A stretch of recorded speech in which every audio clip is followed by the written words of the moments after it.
Hi, my name is Michael Arias.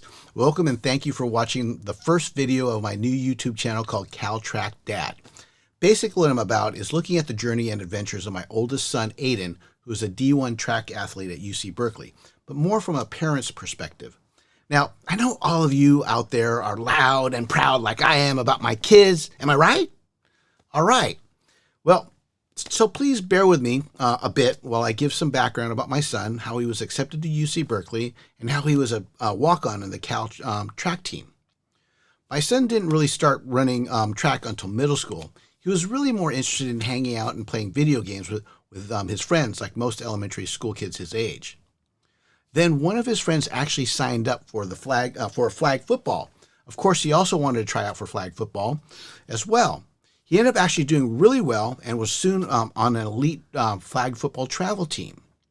What was really interesting was that everyone kept commenting on how fast he was and how he was actually considered the fastest kid in their flag football league at the time.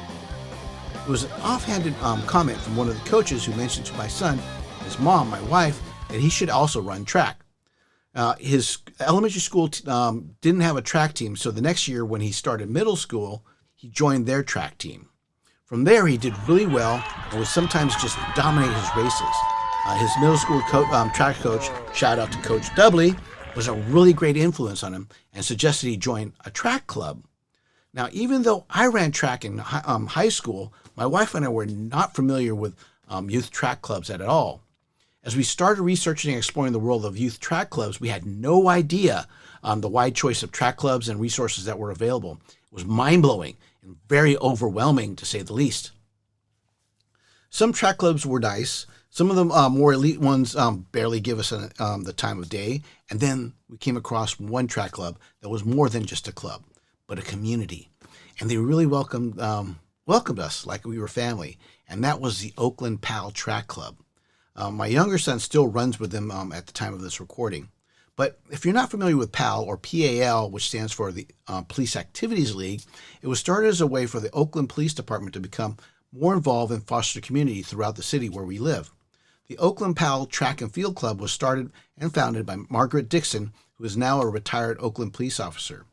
The track club boasts a large number of junior Olympians and local, state, and national champions in track.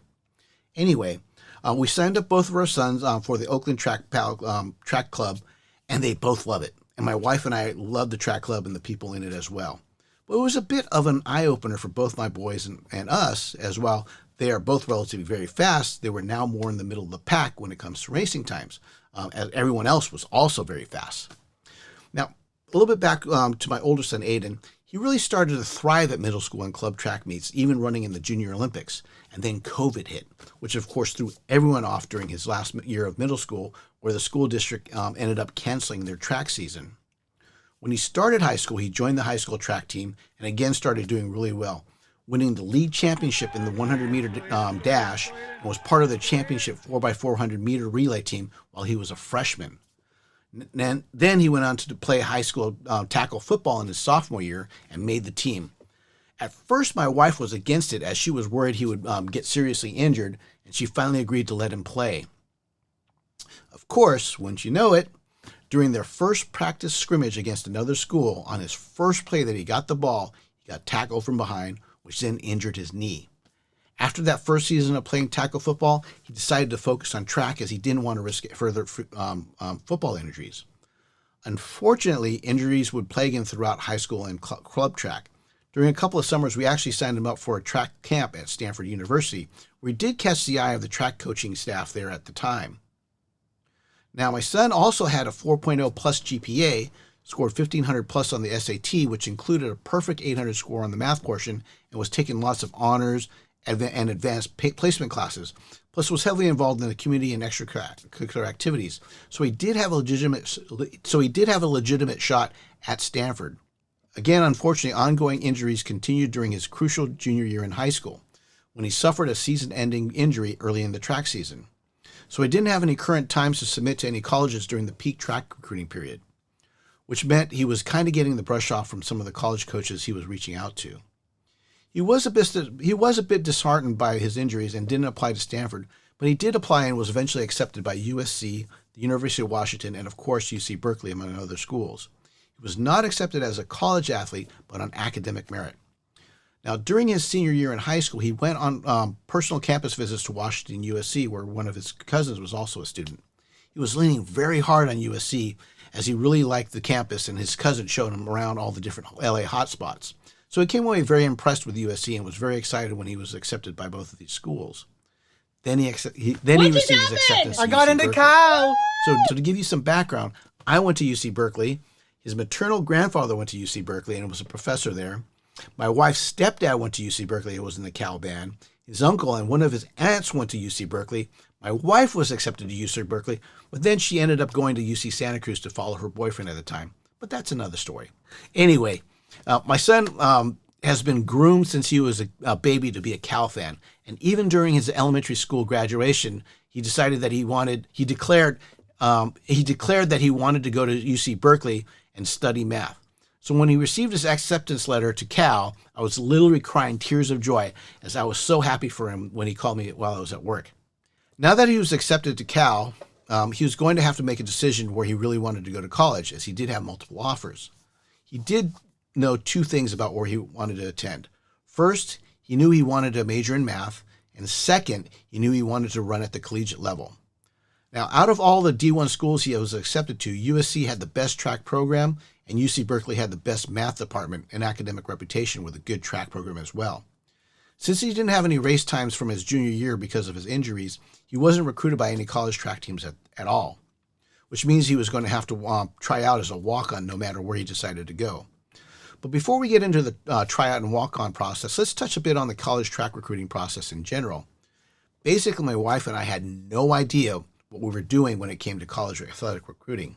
We did work with his high school and track club track coaches, but without any high school junior year race times, my son was making very little progress in that direction. So in our situation, my son really had to rely on his academic and extracurricular activities to get him accepted to his target schools. Eventually, it came down to USC and UC Berkeley, which are both excellent schools. His cousin did make a very compelling case for attending USC. He also received a pretty good non-athletic but academic-based financial package from USC and was invited to enter the math honors program there as well. But realistically, when it came to track, the tryout and walk-on race time standards for the UC track team are insanely fast, and he most likely would not have made the USC track team. In the end, of course, he did choose UC Berkeley, where he is now studying, where he is now a sophomore studying math and is on the Cal track team. So go Bears! All right. Stepping back a little on the track recruiting process, each college and university publishes their own recruiting race time standards for their respective track teams. A quick Google search or an AI chat can display the results for those race time standards for colleges your student may be interested in. Now, there are typically 3 basic entry paths for college track programs according to Runcruit.com, which is a website that compiles and estimates cross-country and track and field recruiting race time standards across the U.S. and Canada. They are tryout, walk-on, and recruit.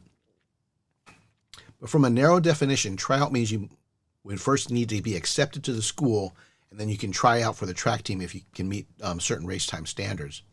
A walk-on, again, from one particular definition, can mean the coach allows you to join the track team without a tryout since your published times meet walk-on race time standards. At UC Berkeley, a walk-on follows the tryout definition process that I just mentioned, meaning a student would first have to be accepted into the university, but they're allowed to before they're even allowed to try out as a walk-on for the track team. So it's best to look for recruiting standards on the official website as well. The next entry point after that is called the recruit level, which means your athlete meets a top-tier race time standard for that particular college, where the coaching staff would really like to talk to your track athlete. Some schools will also list this as a scholarship level. The Runcruit.com website is a good starting point for quick comparisons and researching multiple schools at the same time. But again, you'll definitely want to drill down on the specific schools' websites for their particular recruiting standards. For example, Runcruit.com lists 3 race time standard levels for UC Berkeley, which are tryout, walk-on, and recruit. While on the UC Berkeley website, they list walk-on, scholarship, and target race time standards.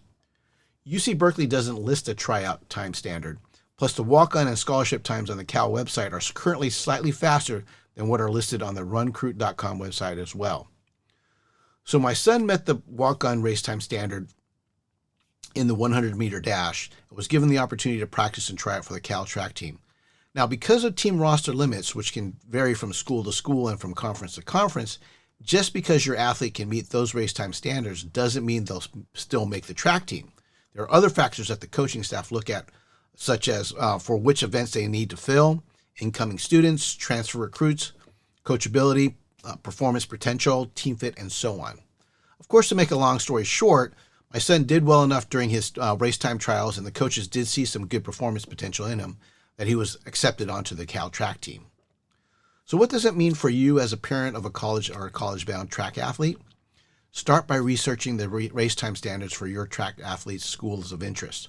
Also, review if the school has certain academic standards as well. There are tons of online resources on how to reach out to college track coaches and the college application or transfer process. Besides me talking about my son and the college track experience from a parent's perspective, I'll also be looking at track news in general, plus exploring NIL deals and what that means for college track athletes like my son and his teammates.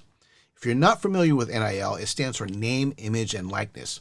Basically, in a nutshell, it allows college athletes to make extra money through their personal brand, which was prohibited by the NCAA just a few years ago.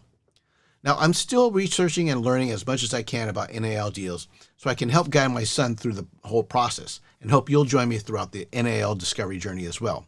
So if you stick with me, I'll have more on this topic in some upcoming videos.